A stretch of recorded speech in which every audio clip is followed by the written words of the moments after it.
ಎಲ್ರಿಗೂ ಹಾಯ್. ಚಂದನ ಸ್ಮೃತಿಗೆ ಎಲ್ರಿಗೂ ಕೂಡ ಆತ್ಮೀಯವಾದ ಸ್ವಾಗತ. ಇವತ್ತು ನಮ್ಮ ಮಂಜುಳಮ್ಮ ಅವರ ಅಥವಾ ನಮ್ಮ ಮಂಜುಳಾ ಮೇಡಮ್ ಅವರ ವಿಡಿಯೋ. ಒಂದಷ್ಟು ವರ್ಷಗಳಾಯಿತು ಮಂಜುಳಮ್ಮ ಅವರು ನಮ್ಮನ್ನೆಲ್ಲ ಅಗಲಿ ಹೋಗಿ. ಆದರೆ ಇವತ್ತಿಗೂ ಮಂಜುಳಮ್ಮ ಅವರ ನೆನಪು ಕೂಡ ಅಷ್ಟೇ ಎಲ್ರಿಗೂ ಕೂಡ, ನಮ್ಮ ಕನ್ನಡಿಗರಿಗಂತ ಹೇಳೋದೇ ಬೇಡ, ಎಲ್ಲರ ಮನಸ್ಸಲ್ಲೂ ಕೂಡ ಅಚ್ಚಳಿಯದೆ ಹಾಗೇ ಉಳಿದಿದೆ. ಮಂಜುಳಾ ಮೇಡಮ್ ಅವರು ಇರುವಾಗ ಹೇಗಿತ್ತು ಅವರ ಮೇಲಿನ ಪ್ರೀತಿ ಇನ್ನಷ್ಟು ಜಾಸ್ತಿ ಆಗಿದೆ ಬಿಟ್ಟರೆ ಇನ್ನು ಯಾರಿಗೂ ಅವರ ಮೇಲಿರೋ ಪ್ರೀತಿ ಕಡಿಮೆ ಅಂತ ಆಗಲೇ ಇಲ್ಲ. ಕಾರಣ ಅವರು ನಮಗೆ ಕೊಟ್ಟ ಅಪಾರ ಕೊಡುಗೆಗಳಲ್ವ. ನೋಡಿ, ಅವತ್ತಿನ ಕಾಲಕ್ಕೆ ಒಂದು ಆ ರೀತಿ ಅಭಿನಯ ಮಾಡೋದಂದರೆ ತುಂಬ ಇವತ್ತಿಗೂ ನಮಗೆಲ್ಲರಿಗೂ ಕೂಡ ಆಶ್ಚರ್ಯ ಆಗುತ್ತೆ. ಇವತ್ತಿನ ಹೊಸ ಕಲಾವಿದರಿಗೂ ಕೂಡ ನೀವು ಮಂಜುಳಾ ಮೇಡಮ್ ಹಾಗೆ ಅಭಿನಯಿಸಿದ್ದೀರ ಅಂದ ತಕ್ಷಣ ಬಹಳಷ್ಟು ಖುಷಿಯಾಗುತ್ತೆ. ಯಾಕಂದರೆ ಅವತ್ತೇ ಅವರಿಗೆ ಏನು ಕಲೀಲಿಕ್ಕೆ ಏನೂ ಇರಲಿಲ್ಲ ನೋಡಿ. ಅವರಿಗೆ ಸಿಕ್ಕಿದ ಒಂದೊಂದು ಸಿನಿಮಾಗಳು, ಒಂದೊಂದು ನಾಯಕರು, ಹಾಗೆ ಅದಕ್ಕೆ ಸಿಕ್ಕಿರೋ ಹಾಡುಗಳು, ಅವರ ಅಭಿನಯ ಎಲ್ಲವೂ ಕೂಡ ಅವತ್ತಿನ ಒಂದು ಸಮಯಕ್ಕೂ ಇವತ್ತಿಗೂ ಕೂಡ ಎಲ್ಲ ಕೂಡ ಹಚ್ಚ ಹಸಿರಾಗಿದೆ. ಅಂದರೆ ನೂರಾರು ಕಲಾವಿದರು ಒಂದು ಪಾತ್ರವನ್ನು ಮಾಡಿ ಮುಗಿಸ್ಬೋದು. ಆದರೆ ಒಬ್ಬ ಕಲಾವಿದೆ ಅಥವಾ ಒಬ್ಬ ಕಲಾವಿದ 100 ಪಾತ್ರಗಳನ್ನು ಮಾಡೋದು ಎಷ್ಟು ಕಷ್ಟ ಇದೆ ಹೇಳಿ. ಕೆಲವು ಕಲಾವಿದೆಯರು ಒಂದೊಂದು ಪಾತ್ರಕ್ಕೆ ಸೀಮಿತ ಆಗಿರ್ತಾರೆ. ಆದರೆ ಮಂಜುಳಾ ಮೇಡಮ್ ಅವರ ಹಳೆಯ ಕಾಲದ ಆರತಿ ಆಗಲಿ, ಜಯಂತಿ ಅಮ್ಮ, ಯಾರು ಕೂಡ ಅಷ್ಟೇ ಏನು ಪಾತ್ರ ಕೊಟ್ಟರು ಸಲೀಸಾಗಿ ಮಾಡೋದು. ಯಾಕಂದರೆ ಅವರಿಗೆ ಶಿಸ್ತಿನ ಸಿಪಾಯಿಗಳಾಗಿ ಅವರ ಡೈರೆಕ್ಟರ್ಗಳು ಕೂಡ ಹಾಗೆ ಇದ್ದರು. ಆವತ್ತಿನ ಸಮಯದಲ್ಲಿ ನಮ್ಮ ಮಂಜುಳಮ್ಮ ಅಂದರೆ ಒಂದು ರೀತಿಯ ಚಿನ್ನದ ಮೊಟ್ಟೆ ಇಡೋ ಕೋಳಿ ಅಥವಾ ಅಕ್ಷಯ ಪಾತ್ರನೇ ಆಗಿತ್ತು. ಅವ್ರು ಯಾರ ಜೊತೆ ಅಭಿನಯಿಸಲಿ ಆ ಚಿತ್ರವು ಅಷ್ಟು ಭರ್ಜರಿಯಾಗಿ ಓಡ್ತಾಯಿತ್ತು. ಅವರು ಯಾವ ಸಿನಿಮಾಗಳನ್ನು ಆಯ್ಕೆ ಮಾಡುವಾಗ ಅದರ ಕಥೆ ಯಾರು, ನಾಯಕ ಯಾರು, ನಿರ್ದೇಶಕ ಯಾರು, ನಿರ್ಮಾಪಕ ಯಾರು, ಯಾವುದು ಕೂಡ ಅವರು ಕೇಳ್ತಾ ಇರಲಿಲ್ಲ. ಸರಿಯಾದ ಸಮಯಕ್ಕೆ ಬಂದು ಮನಸ್ಸಿನ 100 ನೋವುಗಳನ್ನು, ಕಷ್ಟಗಳನ್ನೆಲ್ಲ ಬದಿಗಿಟ್ಕೊಂಡು ಅವರಷ್ಟು ಅಚ್ಚುಕಟ್ಟಾಗಿ ಅಭಿನಯ ಮಾಡಿ ಆ ಶಿಸ್ತಿನ ಸಿಪಾಯಿ ಅಂತಲೇ ಹೇಳ್ಬೋದು. ಆ ಥರ ಇದ್ರಂಥವರು ಸೆಟ್ಟಿಗೆಲ್ಲ ಬಂದಾಗ.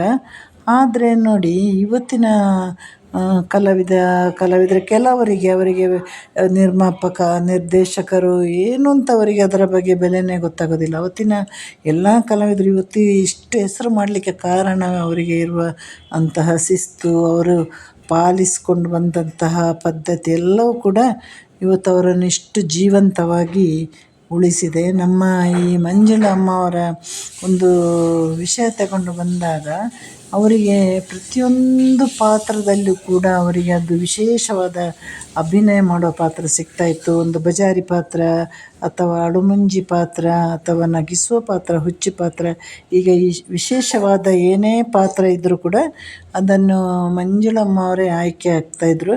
ಅವರಿಗೆ ಮತ್ತೆ ಹೆಚ್ಚು ಹೇಳಿಕೊಡ್ಬೇಕಾಗಿರಲಿಲ್ಲಂತೆ. ಯಾಕಂದರೆ ಚಿಕ್ಕ ವಯಸ್ಸಿನಲ್ಲೇ ಅವರು ನೃತ್ಯ ಕಲಾವಿದೆ, ಭರತನಾಟ್ಯ ನೃತ್ಯ ಪಟು ಅವರು. ಹಾಗಾಗಿ ಅವರಿಗೆ ಹೆಚ್ಚಿನ ಒಂದು ಅಭಿನಯವನ್ನು ಹೇಳಿಕೊಡ್ಬೇಕಾಗಿರಲಿಲ್ಲ. ಹಾಗಾಗಿ ಅವರನ್ನು ಅಭಿನಯಿಸೋದು ಕೂಡ ಸುಲಭ ಆಗಿತ್ತು. ಅಂದಿನ ಸಮಯದಲ್ಲಿ ಮಂಜುಳಾ ಅಂದಾಗ ಎಲ್ಲರ ಮನಸ್ಸಲ್ಲಿ ಕೂಡ ಅವರು ಹಾಗೆಯೇ ನಿಂತಿದ್ದರು. ಒಂದೊಂದು ಸಿನಿಮಾ ನೋಡಿದಾಗಲೂ ನೋಡಿ, ಆ ಸಿನಿಮಾದ ಕತೆ, ಅಭಿನಯ ಎಲ್ಲ ನಮ್ಮ ಮನಸ್ಸಲ್ಲಿ ಹಾಗೆಯೇ ಉಳಿದಿತ್ತು. ಈಗಿನ ಯಾವುದೋ ಸಿನಿಮಾ ನೋಡಿ ಬರ್ತೇವೆ, ನಾವು ಮರೆತು ಹೋಗ್ತೀವಿ. ಅದು ಈಗಿನ ಜನ್ರೇಷನಿಗೆ ಹಾಗಾಗುತ್ತೆ. ಅದನ್ನು ನಾವು ದೂಷಣೆ ಮಾಡುವಾಗಿಲ್ಲ. ಅಂದರೆ ಹಳೆಯ ಕಲಾವಿದರನ್ನು ಇವತ್ತಿಗೂ ಮರೆಯದಿರಲಿಕ್ಕೆ ಕಾರಣ ಏನಂದರೆ ಇದೇ ಕಾರಣ ನೋಡಿ. ಅದಲ್ಲದೆ ಅವರಿಗೆ ಒಂದು ವಿಶೇಷವಾದ ಕಣ್ಣುಗಳಿತ್ತು.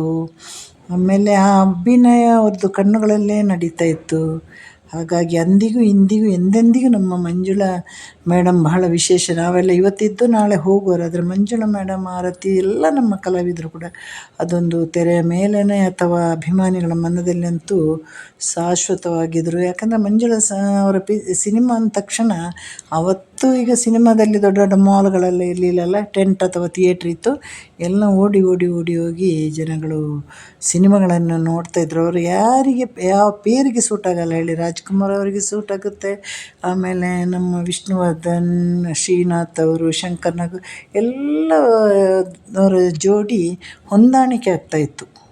ಇಬ್ಬರ ಪೇರು ಯಾವುದೇ ಒಂದು ನಾಯಕನ ಜೊತೆ ಅಭಿನಯ ಮಾಡಲಿ, ಅವರಿಗೆ ಆ ನಾಯಕನಿಗೆ ಸರಿ ಆಗ್ತಾಯಿತ್ತು ಇವರ ಒಂದು ಜೋಡಿ. ಹಾಗಾಗಿ ನಮ್ಮ ಮಂಜುಳಾ ಅಮ್ಮನವರ ಬಗ್ಗೆ ಎಷ್ಟು ಹೇಳಿದರೂ ನಮಗೆ ಖಂಡಿತವಾಗಿ ಸಾಕಾಗಲ್ಲ. ಅವರ ಒಂದೊಂದು ಹಾಡುಗಳು ಕೂಡ ನಮ್ಮ ಮನಸ್ಸಲ್ಲಿ ಇವತ್ತಿಗೂ ಕೂಡ ಹಾಗೆ ಶಾಶ್ವತವಾಗಿ ಉಳಿದಿದೆ. ಪೌರಾಣಿಕ ಸಿನಿಮಾ ಆಗಲಿ, ಸಾಮಾಜಿಕ ಆಗಲಿ, ಕಲಾತ್ಮಕ ಆಗಲಿ, ಯಾವುದೇ ಆಗಲಿ ಅದಕ್ಕೆ ತಕ್ಕ ಅಭಿನಯ ಮಾಡಿ ಟಕ್ ಅಂತ ಅವರು ಹೋಗ್ತಾಯಿದ್ರಂತೆ.